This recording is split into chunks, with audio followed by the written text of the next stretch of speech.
Photoshop gives us powerful image adjustment tools that are available under Image and Adjustments. And you'll see there's quite a selection here.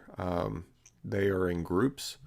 First section is based upon exposure of different types.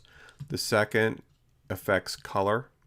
The third affects how the color is handled within the image.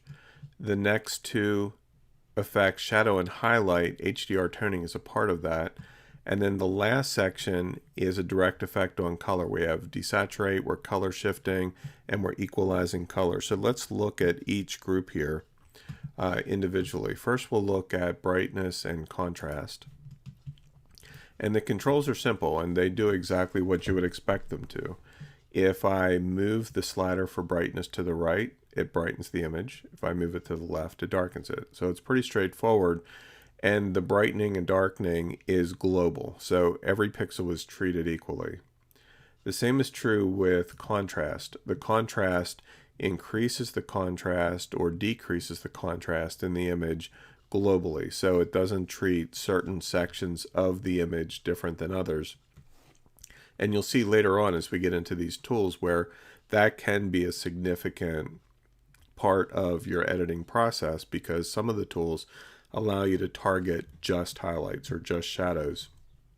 And so please know that with the brightness and contrast, everything is happening from a global perspective.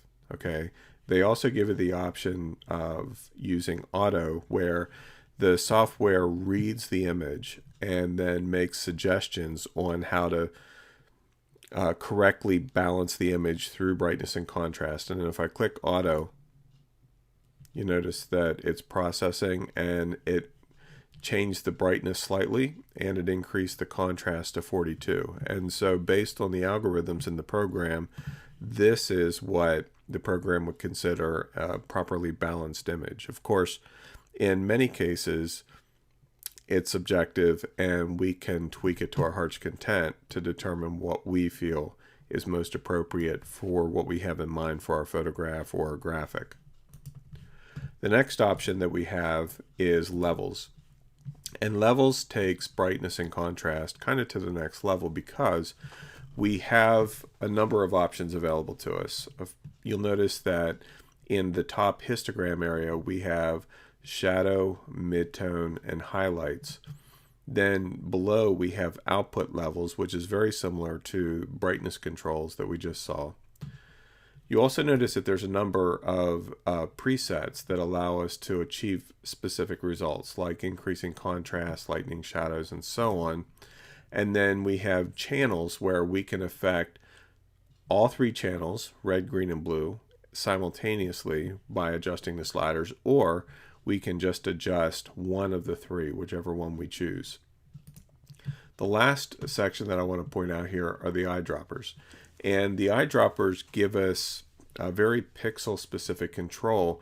If I double click on this shadow eyedropper, you'll notice that right now all the values are set to black. And how that works is with the shadow eyedropper selected, if I click on a certain area of the image, let me move this off to the side, wherever I click, it resets that pixel value to whatever the value is for the eyedropper. So in this case, 100%.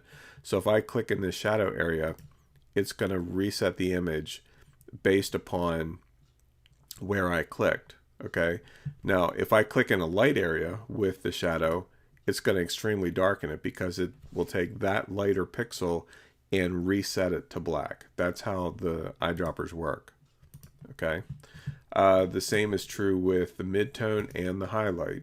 And we have full control over what these values are. In other words, let's say I want to make my highlight area this part of the sky right here. Notice where it reset it to the light blue. Or, you know what, let's go with something a little more pronounced. If I click OK, and then with that eyedropper selected, click anywhere in the image, it resets that value to that blue. Okay, that specific pixel, wherever I'm clicking, it resets it to that value. So it really gives us a lot of control over how our shadows and highlights show up. Okay. So I'm going to hit cancel, and then we're going to open that again. Adjustments, levels. And let's take a look at this section of the levels. First we have shadow. And the further we move the slider to the right, the darker the shadows go. Okay?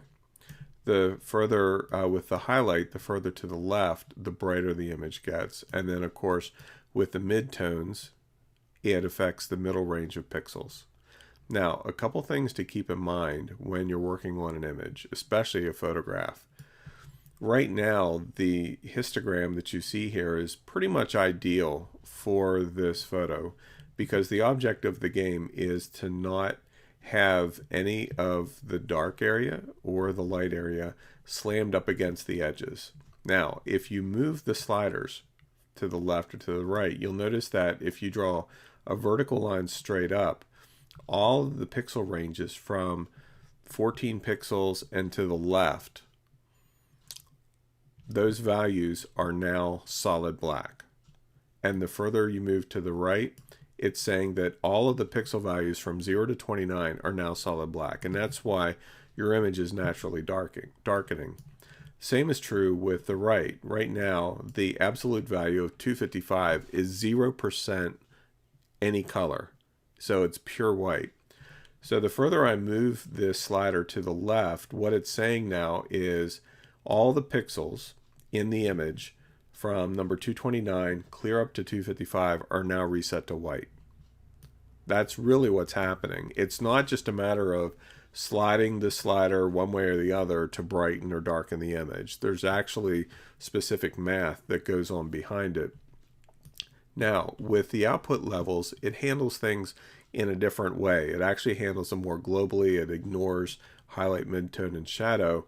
And it functions very similar to contrast and brightness combined. Like if you combine those two together, output levels works very similarly. And you'll notice that you still have the values of 255 and 0, but it functions opposite what happens up here. So in other words, as I move the slider down and we get to the lower numbers, notice how everything is darkening, and it's doing so in a very even level way. Same is true if I move the slider up from the left, it's lightening everything globally. And you can see how it's very obvious here. So you can actually use the two settings in conjunction with each other to lighten or darken your image, either globally or a little bit more specific to the midtones. Okay, and if you wanted to, let's say that the blue was a little bit out of whack here and we wanted to focus on just that, we can select a new channel. Instead of RGB, we could come up and select just the blue channel. And now you'll notice that first of all, the histogram has changed. But if I move the slider for the midtone, all that's affecting is just the blue. Now you notice that the image is getting more green or less green. That's because it's adding blue, because I'm moving it to the left, or subtracting blue so that the yellow and the red and the green together shine out more predominantly. So it's affecting the colors that way, but only the blue channel. Okay, so you could literally go in and tweak, say just that part of the blue channel, then we could come up to the green channel and maybe increase the green this way, or maybe cut it back a little, make it a little darker. And then choose, say, the red channel here. And you notice the further I move to the left, the more red it gets. More to the right, how it gets more blue and green. So you can actually adjust the image that way as well. It's a little more specific channel to channel. And if you compare it to the original, you can see where we actually warmed up the rock a little bit, but the sky is pretty much identical to what it was. So that's the benefit of working with levels in that way, is that you can actually increase contrast some or decrease it using the output levels. And then, of course, even though we've made adjustments in each of these channels, we can also make adjustments globally on the RGB. So I can darken the whole midtone area of the image if I want to. Okay. Next, we have curves. And curves works very similar to levels, except in a lot more precise detail. Whereas curves, we were presented primarily with shadow, midtone, and highlight. Curves, we can get very specific. We can go focus in on a specific tone. You'll notice how it's sharing down here where it says input and output. It's actually telling you the pixel number that I'm on as I go down this scale. And again, you can affect either RGB or just the red, just the green, just the blue. It also comes with presets as well. And just to kind of show you how it works, we're not going to spend a lot of time in this, but if I say click on this point right here, which is at 190, I can drag this down and it's just affecting this image based upon where I'm dragging it down. If I drag it to the left, it's brightening it, but notice how the curve is adjusting. So it's just a different way that I can go in and get specific.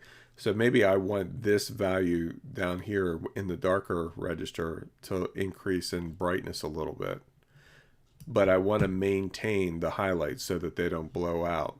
By using the curves that we have here, we can get very specific on how different tones of the image are being affected. And of course, you want to use it carefully because you can extremely mess up an image. Okay, like I could bring this value up like this and now all of a sudden it's kind of funky, which you may think that's cool, but obviously, you know, the primary function of this is to actually retouch images in a certain way. Okay. The next tool that we have in this particular section is exposure. And exposure, again, it is a global tool that affects everything equally. If I move the slider to the right, it just increases brightness, contrast, everything simultaneously. Okay. Offset controls how it's affecting the shadow area. Gamma correction affects how the pixels are being influenced by the exposure, again, across the board.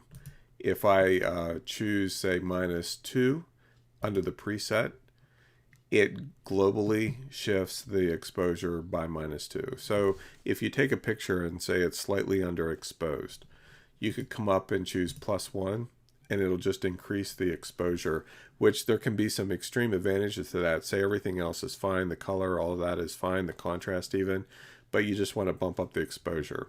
That's really where this tool comes into play. Okay, and again, you can go in and be specific with the eyedroppers and control just certain sections of it as well. Okay, so you can see where the offset is being affected. And what it's doing is it's preserving the pixels that I clicked on from the eyedroppers.